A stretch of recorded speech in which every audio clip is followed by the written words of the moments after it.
Hello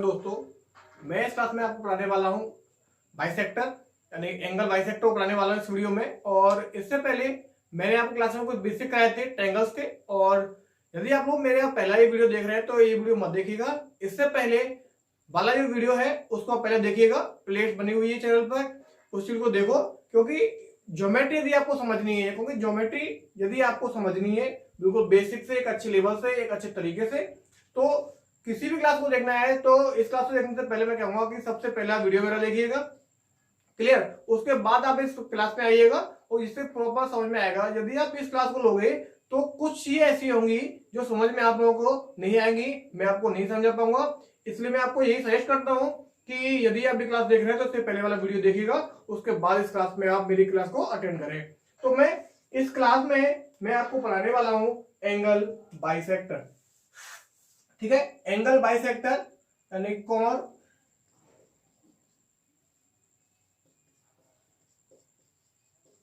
समुद्विभाजक,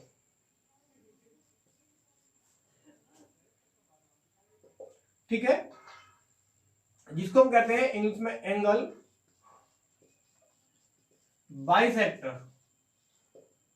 इसको हम क्या कहते हैं? एंगल बाइसेक्टर कहते हैं। तो सबसे पहला छोटा पॉइंट जो आता है वो आता है कि एंगल बाइसेक्टर होता क्या है ना।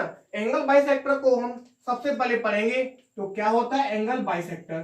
तो हमारे पास एक त्रिभुज है, त्रिभुज एबीसी। हमारे पास एक त्रिभुज है, एक त्रिभुज एबीसी। ये है हमारा एंगल बाइसेक्टर। मान लीजिए ये वाला एंगल यदि x है तो ये वाला एंगल भी x होगा।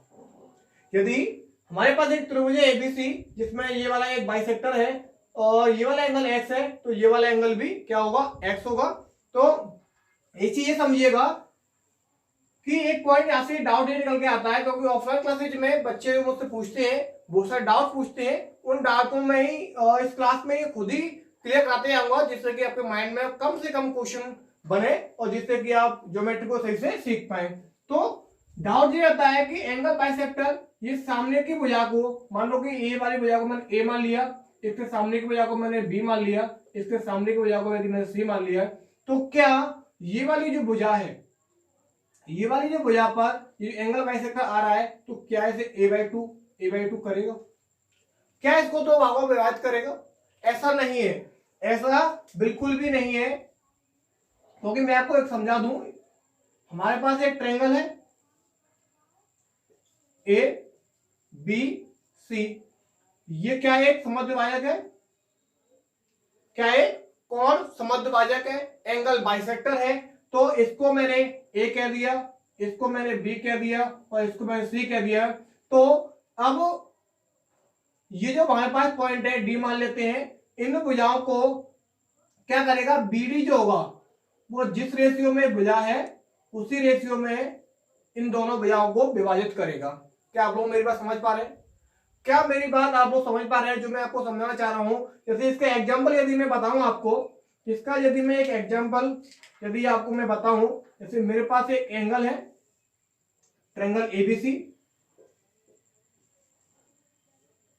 ये इसका कोण समद्विभाजक है, ये 6 7 है, तो ये क्या होगा? 6 और 7 में होगा। यानी कि इससे मुझे पता पड़ता है कि एक ट्रायंगल एबीसी जो है और एडी जो है, इस एंगल का कोण क्या है? समद्विभाजक है, एंगल बाइसेक्टर है। तो क्या करेगा? जो भी एंगल जो बन रहा है, एंगल बनाने वाली जो भुजा है, यानी एंगल बनाने वाली भुजा ए बी और ए सी, जिस अनुपात में, उसी अनुपात में सामने की भुजा बीडी और डीसी को विभाजित करता है। इधर क्लियर? अरे हाँ तो बोलो, इधर क्लियर है ना? तो यहां तक मैंने ये चीज समझाई आपको, यहां तक क्लियर हो रहा होगा। तो यहां से एक चीज मेरे को निकल कर आती है कि इनका जो रेशियो होता है ए बी अपॉन ए सी बराबर B D upon D C. ये चीज आपको ध्यान रखनी है। तो इसी चीज के लिए मैंने अब एक ये फॉर्मूला क्या बोले प्रमेय होती है इस चीज के लिए, तो मैंने क्या लिखा, ए बी अपॉन ए सी बराबर B D upon D C. ये चीज हमारे पास निकल कर आई। अब क्वेश्चन ये होता है कि ये आई तो आई कहां से। इससे पहले वाले वीडियो मैंने वैसे बताया था आपको कि जितनी भी मैं प्रीमियर कराऊंगा, जितनी भी मैं आपको यहाँ पे समझाऊंगा, उसका क्यों का जवाब मैं आपको पक्का देने वाला हूं, जिससे कि आपको बेसिक से ज्योमेट्री पढ़ाई जाए और समझने में कोई समस्या ना हो। ठीक है, चलिए आगे वाला कंटिन्यू करते हैं। अब देखो इसका क्यों का जवाब हम निकालते हैं, है ना। इसका क्यों का जो जवाब है वो हम बताते हैं ऐसा आता कैसे है। तो एक चीज समझो, हमारे पास एक ट्रायंगल है, हमारे पास एक ट्रायंगल है, ट्रायंगल एबीसी। ठीक है, ये क्या है, एक कौन समद्विभाजक है, यानी एंगल बाइसेक्टर है।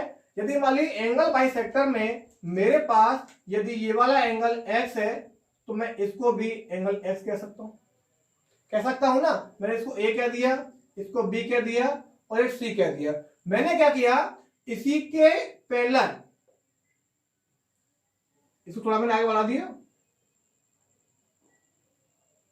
तो इस ये मैं एडी के पैरेलल यदि मैंने यहां पे एक लाइन ड्रॉ कर दी, समझ पा रहे हैं आप लोग, एडी के पैरेलल मैंने एक वाली लाइन ड्रॉ कर दी है और मैंने इसको इससे मिला दिया है, तो यहाँ पे एक नया पॉइंट मिलता है हमारे पास, वो क्या मिलता है, E। जो मैं समझाना पा रहा हूं वो चीज समझिएगा और ये चीज समझो। यहाँ पे आपने पढ़ा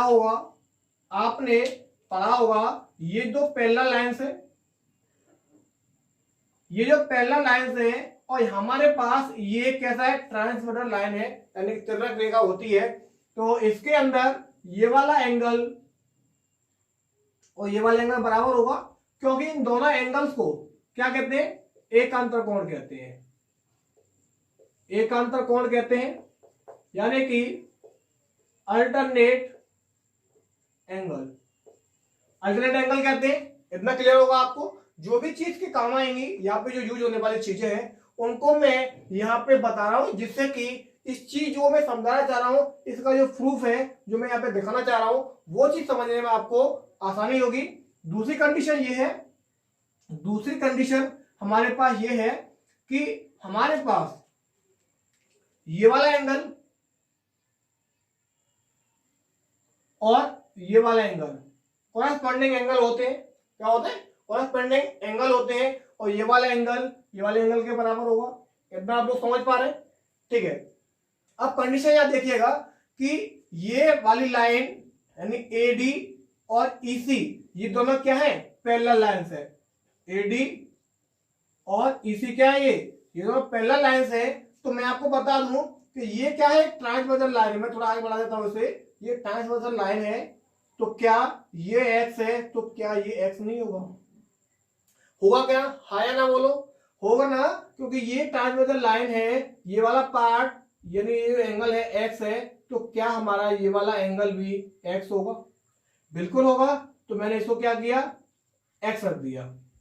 अब एक चीज समझो, इस वाले एंगल को मैं तो समझाना चाह रहा हूं, वो चीज समझो यहाँ पे कि क्या ये वाला जो एंगल है, क्या ये वाला जो एंगल है, क्या इस एंगल के बराबर नहीं होगा, होगा कि नहीं।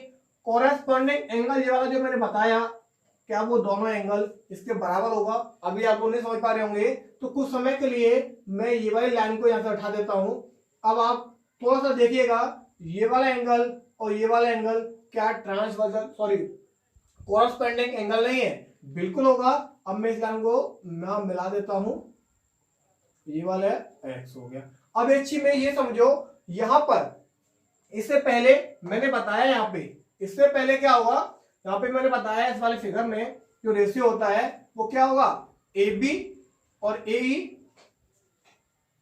AB और AE का जो रेशियो होगा वो BD और DC के बराबर होगा, बराबर होगा। अब एक चीज समझो, यहाँ पे ये दोनों एंगल, हमारे ये दोनों एंगल बराबर हैं, तो क्या ये दोनों साइड भी बराबर होंगी, दोनों साइड भी बराबर होंगी। क्योंकि आइसोस्केल्स जो ट्रायंगल होता है, ये जो एंगल बराबर होते हैं, तो हमारी ये लाइन भी क्या होती है, बराबर होती है। तो क्या यहाँ पे मैं कह सकता हूं AE बराबर AC, AE बराबर AC कह सकता हूं।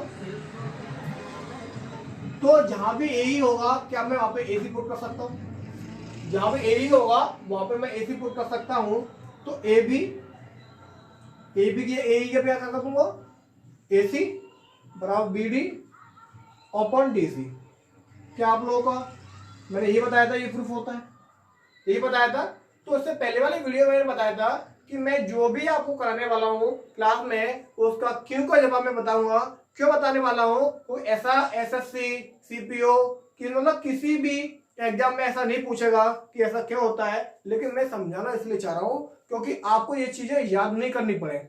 ये चीजें क्या है, आपको याद नहीं करनी पड़े, इसलिए मैं ये सब चीजें बता रहा हूँ कि एग्जाम में ऐसा कहीं पूछने वाला नहीं है बिल्कुल भी। तो ये प्रूफ आपके सामने में रखा, तो कंटिन्यू करते हैं, आगे देखते हैं।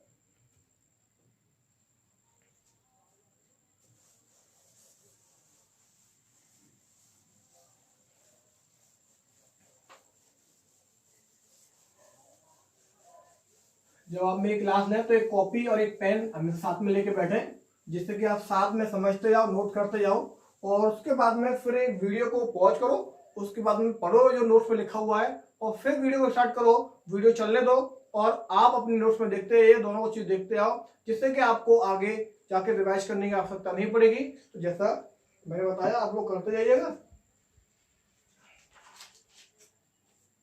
ठीक है। अब चलते हैं आगे। इसी में हमारे पास एक ट्रायंगल है, ट्रायंगल ABC। हमारे पास एक ट्रायंगल है, ट्रायंगल ABC, ठीक है। हमने क्या किया, इससे सामने भैया को A मान लिया, इसको B और इसको C। इतना क्लियर है यहां तक आपको? क्या आप लोग इतना समझ पा रहे हैं? क्या आप लोग इतना समझ पा रहे हैं? मेरे पास एक ट्रायंगल है ABC, जिसकी सामने की भुजा को मैंने A मान लिया, इसके सामने की भुजा को B मान लिया, इसके सामने की भुजा को मैंने C मान लिया, इसको मैंने D E और F कह दिया। और जहां पे ये पार्ट मिलता है, यानी कोण अर्धक जो मिलते हैं, कोण समद्विभाजक जो मिलते हैं, एंगल बाइसेक्टर, इस वाले पॉइंट को हम कहते हैं I। क्या कहते हैं? I इन सेंटर, यानी कि अंतः केंद्र कहते हैं। अब इनमें कुछ रेशियो होता है, वो रेशियो क्या होता है वो मैं आपको बताऊं। यहाँ पे AI और ID, AI रेशियो ID,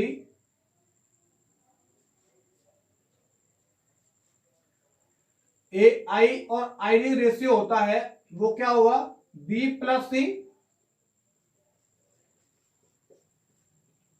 और ये सामने वाली भुजा, यानी कि इस वाले एंगल के जो एंगल बना रही है A और B ऐड, और सामने वाली भुजा होगी, ठीक है। इसी प्रकार से BI और IE का जो रेशियो होगा, BI और I का जो रेशियो होगा A प्लस C अनुपात B, A प्लस C अनुपात B होगा। उसी प्रकार से CI और IF, CI और IF का जो रेशियो होगा, CI और IF B प्लस A अनुपात C, सामने वाली भुजा हो गई। अब क्वेश्चन ये बनता है कि ये चीज प्रूफ कैसे हो। ये मैंने अनुपात लिखा है, इससे पहले मैं बता चुका हूं आपको कि जितना भी पार्ट मैं आपको करने वाला हूं उसमें क्यों लगा दो, आपको आंसर मिल जाएगा। और क्यों आंसर कब मिलेगा, जब आप लोग यहाँ पे अच्छे से पढ़ लोगे, तो सारे क्वेश्चन का जवाब आपके पास होगा, तो क्वेश्चन को करने में आपको कैसी भी समस्या नहीं होगी। चलिए कंटिन्यू करते हैं आगे।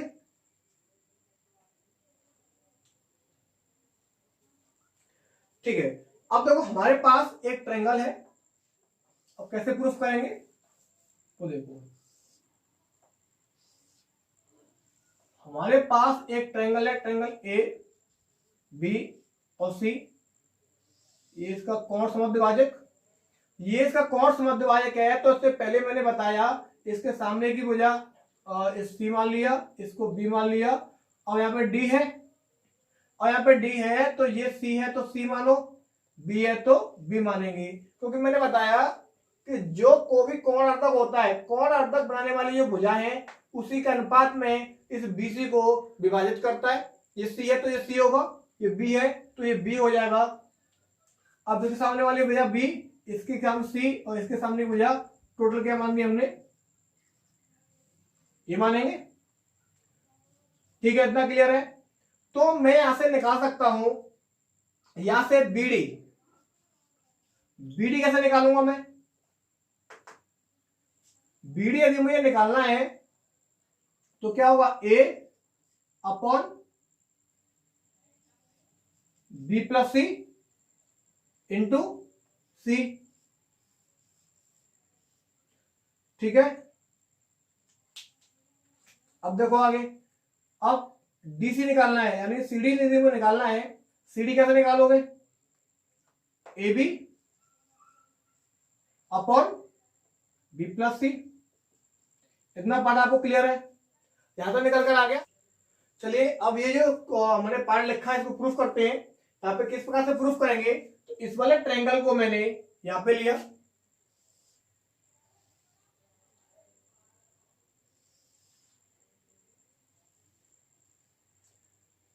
इसको मैं ट्रायंगल को यहाँ पे डेटेस करके दिखाया मैंने, यहाँ पे ए बी सी, और ये क्या हो गया हमारे पास, कौन सा मध्यभाजक हो गया, इसको डी, और यहाँ पे क्या है, आई वाला पॉइंट है ना, यहाँ पे क्या है हमारे पास एक आई वाला पॉइंट है। इतना आपको क्लियर है। इसके सामने की वजह हमारे पास सी है, इसके सामने की वजह हमारे पास बी है, तो यहां पे हमने बी डी, बी डी कितना निकाला है, ए सी अपॉन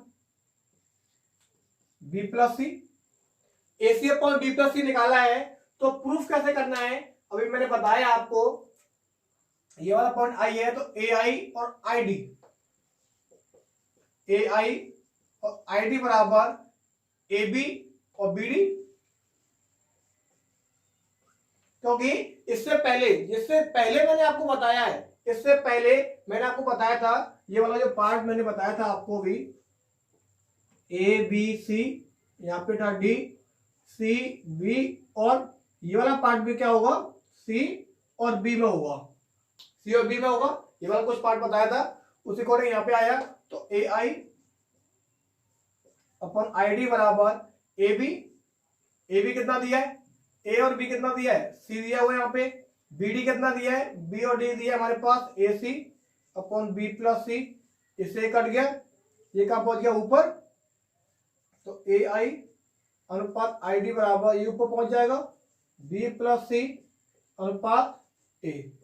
तो इसी प्रकार से आपको मैंने बताया कि ए आई और आई डी का जो अनुपात है B plus C ratio A होगा, और यहाँ पे भी कितना दिया है, बी प्लस सी और ए दिया है।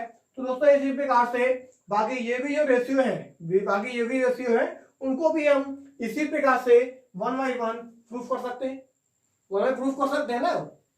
तो इसलिए मैंने बताया कि जितनी भी चीजें आपको मैं कराऊंगा क्लास में, जितनी थ्योरम्स कराऊंगा, तो मैं क्यों का जवाब मैं पक्का दूंगा आपको, क्योंकि ये कभी एग्जाम पूछने वाला नहीं है, लेकिन आपको याद कराने का सबसे बेस्ट तरीका यही है कि आप बेसिक सीख लो, और यदि बेसिक सीख लोगे तो सारी प्रॉब्लम आपकी दूर हो जाएंगी, कोई समस्या नहीं आएगी। तो फिर मिलते हैं आपको नेक्स्ट वीडियो में। Thank you and take care.